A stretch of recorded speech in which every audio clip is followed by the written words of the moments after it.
Hello दोस्तों, कैसे हैं आप लोग। आई होप कि आप लोग सब सही होंगे और अच्छे होंगे। तो आज हम बनाने वाले हैं आटे की मठरी। आटे की यह मठरी अगर आप बनाएंगे तो आप इसे हफ्ते भर या महीने भर स्टोर करके रख सकते हैं। तो ये बहुत ही खस्ता मठरी बनकर तैयार होने वाली है। तो यह मठरी हम बनाना शुरू करते हैं। आटे की खस्ता मठरी बनाने के लिए यहाँ पे हमें चाहिए आटा। तो यहाँ पर हमने ले लिया है 2 कप आटा, जिसे अच्छे से हमने छान लिया है।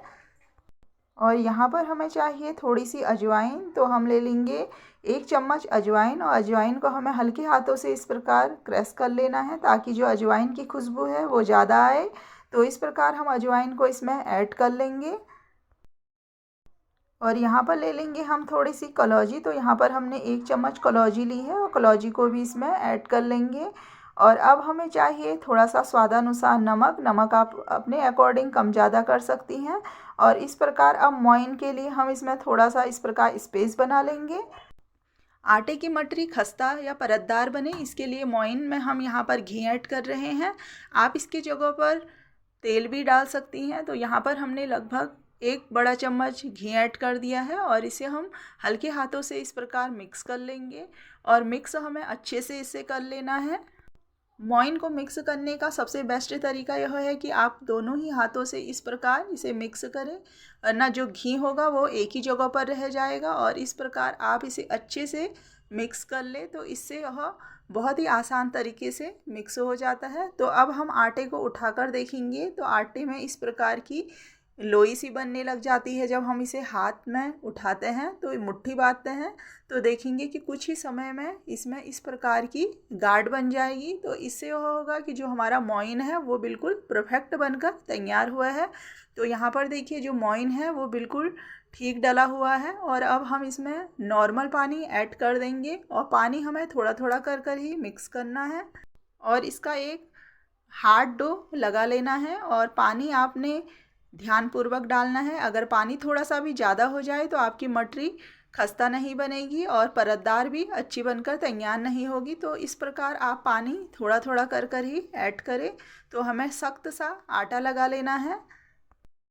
तो मटरी के लिए यहाँ पर हमने सख्त सा डो लगा लिया है। अब इसे हम इस प्रकार फैला लेंगे और इसे कवर करके हमें रख लेना है, इससे कि वह अच्छे से कवर हो जाए। और इसे कवर करके हमें लगभग आधे घंटे तक रखना है। इस समय तक हमारा जो आटा है वो अच्छे से सेट हो जाएगा। मटरी के लिए जो आटा लगाया हुआ था उसका कवर अब हम निकाल लेंगे क्योंकि यह सेट हो चुका है। तो इसे एक बार हम अच्छे से इस प्रकार गूँथ लेंगे। तो अब हम इसकी इस प्रकार की लोइयाँ बना लेंगे। यहाँ पर हमें लगभग इसी प्रकार की 4 लोइयाँ बना लेनी है क्योंकि हम परतदार मटरी बनाने जा रहे हैं। तो इस मटरी को बनाने के लिए हमें इसी प्रकार की लोइयों की आवश्यकता पड़ेगी। तो सेम ही साइज की लोइयाँ बनाकर रखनी है।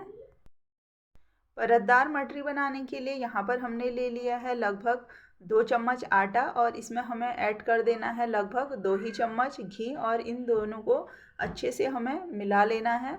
तो हमें इसे इस प्रकार का एक पेस्ट बना लेना है क्योंकि अभी हमें परतदार मटरी बनाने में इसकी आवश्यकता पड़ेगी। तो हम इसे बनाकर रख लेते हैं। मटरी बनाने के लिए यह मिश्रण बन चुका है।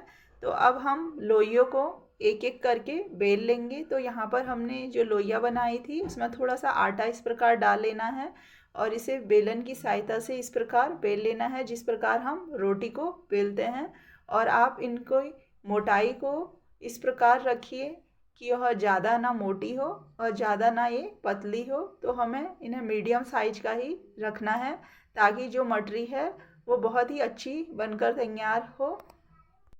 यहाँ पर हमने लगभग 4 रोटियाँ एक ही साइज़ की बेल ली हैं। तो यहाँ पर देखिए जो रोटी हैं वो बिलकर तैयार हो चुकी हैं। तो अब हम इन्हें अलग अलग कर लेते हैं। चकले पे हमने एक रोटी को रख लिया है और इसमें हम इस मिश्रण को लगा लेंगे। आप इसे चम्मच की सहायता से या हाथों से इस प्रकार पतला पतला लगा लें ताकि वह अच्छे से लग जाए। हमें इसे बिल्कुल मोटा नहीं लगाना है, पतला सा ही लगाना है ताकि इसके ऊपर दूसरी रोटी को हम अच्छे से ऐड कर सकें। यहाँ पर हमने दूसरी रोटी भी इसमें ऐड कर ली है और दूसरी रोटी के ऊपर भी वही प्रोसेस हमने दोहरानी है जो हमने पहली रोटी के ऊपर दोहराई थी। और वह मिश्रण हमने इसी प्रकार लगा लेना है। तो जो तीसरी रोटी है उसे भी हम इसमें ऐड कर देंगे और तीसरी रोटी के ऊपर भी हमें थोड़ा सा वही मिश्रण लगाना है और इसके ऊपर हम चौथी रोटी को ऐड कर देंगे और चौथी रोटी में भी इस मिश्रण को लगा लेना है। और इस प्रकार अब हम इसे किनारे से धीरे धीरे फोल्ड करते हुए ले जाएंगे और इसमें बिल्कुल भी हवा नहीं रहनी चाहिए, दबाते हुए ले जाना है हमें। इस प्रकार दबाते हुए ले जाएंगे तो इससे जो हमारी मटरी है वो बहुत ही अच्छी बनकर तैयार होगी। और इस प्रकार हमने इसका एक रोल सा बना लिया है और हल्के हाथों से इस प्रकार हमें इसे कर लेना है। और अब एक चाकू लेना है, चाकू की सहायता से इस प्रकार हम इसके पीसेस कर लेंगे।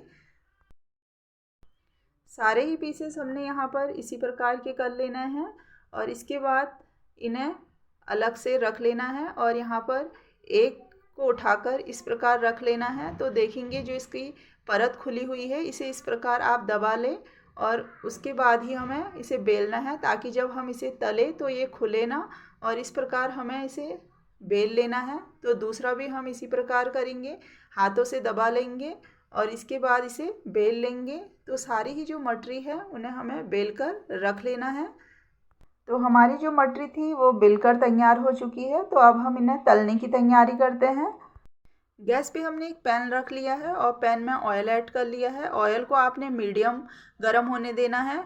ऑयल आपको ज़्यादा गर्म होने नहीं देना है। अगर आप ऑयल को ज़्यादा गर्म होने देंगी तो मटरी अंदर तक पूरी जल जाएंगी। तो इस प्रकार आप एक एक मटरी को ऐड कर लें और मटरी आप कढ़ाई के अनुसार ही ऐड करें, जितनी कढ़ाई में आती हो, उससे ज़्यादा आपको बिल्कुल भी ऐड नहीं करनी है। तो अब हम देखेंगे कुछ ही समय जो मटरी अभी हमने डाली हुई हैं ये तैरकर ऊपर आ जाएंगी। तो इस स्टेज पर हमें इन्हें पलट लेना है। तो यहाँ पर अब करछी की सहायता से आप हल्का सा इस प्रकार दबाइए क्योंकि ऑयल ऊपर तक नहीं आया होता है। तो उसके बाद हम इन्हें पलट लेंगे। मटरी को हमने यहाँ पर पलट दिया है और अब हम इनका इंतज़ार करते हैं गोल्डन ब्राउन होने का। तो कुछ ही समय में जो हमारी मटरी है वो सुनहरी हो चुकी है। तो इस स्टेज पर हमें इन्हें निकाल लेना है और निकालने के बाद अब इन्हें हम सर्व कर लेंगे। तो जो हमारी मटरी की रेसिपी है वो बनकर तैयार हो चुकी है। और अगर आपको आज की रेसिपी पसंद आए तो प्लीज़ चैनल को सब्सक्राइब करें और लाइक करें, अधिक से अधिक शेयर करें। Thank you.